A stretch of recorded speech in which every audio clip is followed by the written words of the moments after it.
I mean, it is important that people have access to information from their own sources, from a variety of sources, and the Media Unification Group source is one such source of information that gives an alternative view to what they might be getting from official channels. So, yes, that is one way of informing people about what's happening outside the DPRK, and in that sense it can be very important.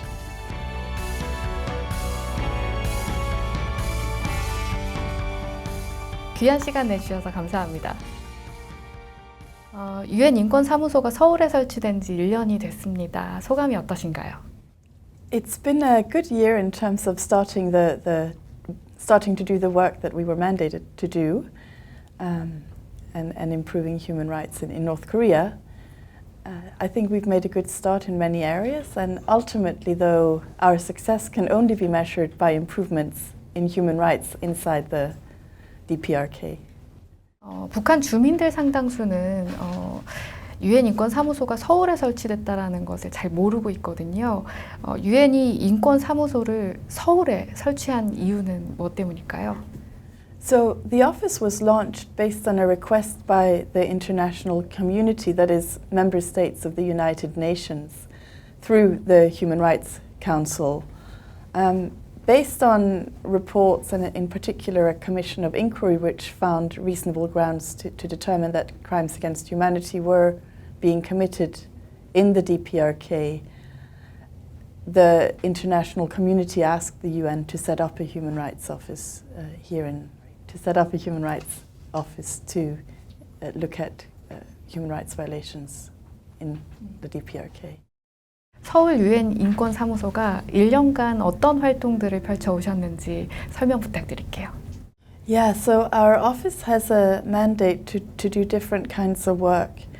First, we have a mandate to monitor and investigate and document human rights violations that are happening inside the DPRK. And to do that, we work with various government agencies. We talk to people who've left the DPRK, and we look at other information that's available. We also try to raise awareness in the international community about the situation that's happening in the DPRK. And we try to do that based on human rights standards, so basic rights that in many cases the DPRK has also agreed to implement, and that all countries have to implement. And finally, we also engage with the media and with civil society to raise awareness of how they can improve the situation and how they can work with the United Nations to improve the human rights situation in the DPRK. 말씀하신 것처럼 1년간 북한의 인권 상황을 관찰하고 기록해 오셨는데 북한의 인권 상황 어떻게 좀 평가하시나요? So about 2 years ago, a commission of inquiry documented crimes against humanity and a range of very serious human rights violations that were happening in the DPRK. The information we have as of our information today is that things have not changed dramatically since that time in terms of human rights implementation. So unfortunately, we still see that very basic rights are not being respected in the DPRK. These include things like having enough food or adequate conditions of living. They include things like not discriminating against people because they're women or children or persons with disabilities or from a social group that is considered not to be desirable. They also include things like being able to form independent organizations and to voice criticisms if things are not happening right, in a peaceful and respectful way, of course. So those kinds of rights today are very limited within the DPRK. And in addition to that, unfortunately, we also continue to get reports of grave violations happening in the context of people being detained or imprisoned in prison camps. Often difficult to get full information on, but there are consistent reports of these kinds of violations as well, which are very serious. 북한 내부의 그 주민들의 표현의 자유 측면은 좀 어떻게 평가를 하시나요? Well, I think under international standards, people have a right to express themselves freely, to express ideas they have, opinions they have. Sometimes these opinions may be critical of local authorities or of people who hold power. And this is a very important function because it actually allows the government or people in power to understand where there is a need to improve. So without this kind of freedom of expression, people are not able to feed back important information to their governments. The problem in the DPRK that we're hearing about is that often if people express criticism or have divergent views from the one narrative that's accepted, they're punished for this. And this is also related not only to expressing yourself freely, but also to receiving information. We know that in other countries it's important to learn what's happening across the globe, to get ideas for how you might have your own life or have your own society or to have choices. And that information is very limited within the DPRK. So it's one about expressing your own views, but it's also about being able to choose the information you want to receive. 북한에서 이런 반인도 범죄가 벌어지고 있고 또 북한 수뇌부에 대한 책임을 물어야 된다 이런 지적이 계속 나오고 있거든요. 이에 대한 소장님의 생각은 어떠신지요? International norms state that when people are guilty of crimes against humanity, they should be held accountable.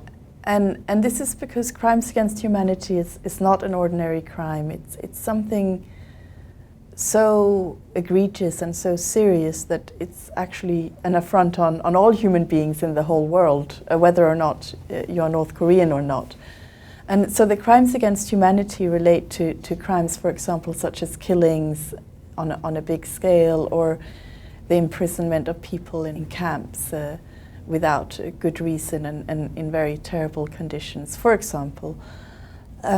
So yes, people who have been involved in these very systemic and widespread violations should be held accountable. Now, in addition to that, in order to improve human rights, there are a range of other things that need to happen as well, of course, and these include things like working with the people of North Korea to improve human rights and to really understand what the wishes of the people of North Korea are. And their desires, because in a way, you know, it's not up to the international community to determine the future of North Korea. That has to be decided by North Koreans themselves. 지난 3월에 유엔 인권이사회 결의로 북한 인권 침해 책임을 규명하기 위한 전문가 그룹을 만들기로 했습니다. 이 전문가 그룹은 2014년도에 활동이 끝난 유엔 북한 인권 조사위원회와는 어떤 차이점이 있는지 궁금합니다. So the group of independent experts that has been mandated will look at what the different mechanisms for accountability could potentially be. It will outline a bit of a roadmap. The Commission of Inquiry established to a reasonable degree that crimes against humanity had been committed. So it more looked at what is happening in the situation within the DPRK, whereas the group of independent experts will look at the particular mechanisms. But it hasn't started working yet, so we will also see exactly what will happen with that. But this is what the resolution says, at least. 유엔 차원의 전문가 그룹이 만들어지면 서울의 유엔 인권사무소와도 협력을 하게 되나요? Of course, we will share information and views on what might be. You know, we'll share our experiences and what we've been working on over the past year. Having said that, it is an independent panel, so they will have full freedom to come up with their own report and their own recommendations. 유엔에서 북한의 인권 상황을 개선하라 이렇게 좀 지속적으로 요구를 하고 있지만 북한 당국은 협조를 하고 있지 않거든요. 북한 당국이 자국민을 보호하지 않는다면 국제사회가 좀 더 적극적으로 북한 주민을 좀 보호해야 하지 않을까 싶은데요. The UN, yes, has the responsibility to protect residents in the DPRK, and ultimately the government of the DPRK also holds that responsibility as a first actor. So what we are doing and what we are doing through this office and through other initiatives is part of protecting. And there's still, like I said in the beginning of the interview, some ways to go.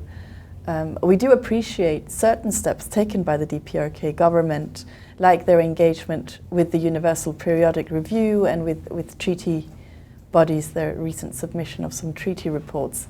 So that provides an inroad also for trying to improve things on the ground, looking at those commitments made by the DPRK government.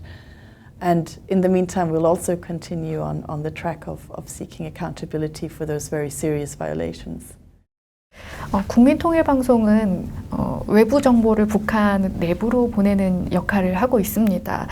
이런 활동들이 북한 주민들의 인권 개선에 도움이 좀 된다고 보시는지요? Yes, I mean it is important that people have access to information from their own sources, from a variety of sources, and the Media Unification Group source is one such source of information that gives an alternative view to what they might be getting from official channels. So yes, that is one way of informing people about what's happening outside the DPRK, and in that sense it can be very important. 끝으로 서울 유엔인권사무소의 앞으로의 활동 계획 궁금합니다. In the coming year, we will continue our work on monitoring and documentation. We'll also continue to work closely with media and organize workshops and raise awareness of human rights standards, both among civil society and governments and other actors. So those are some of the things we'll be working on.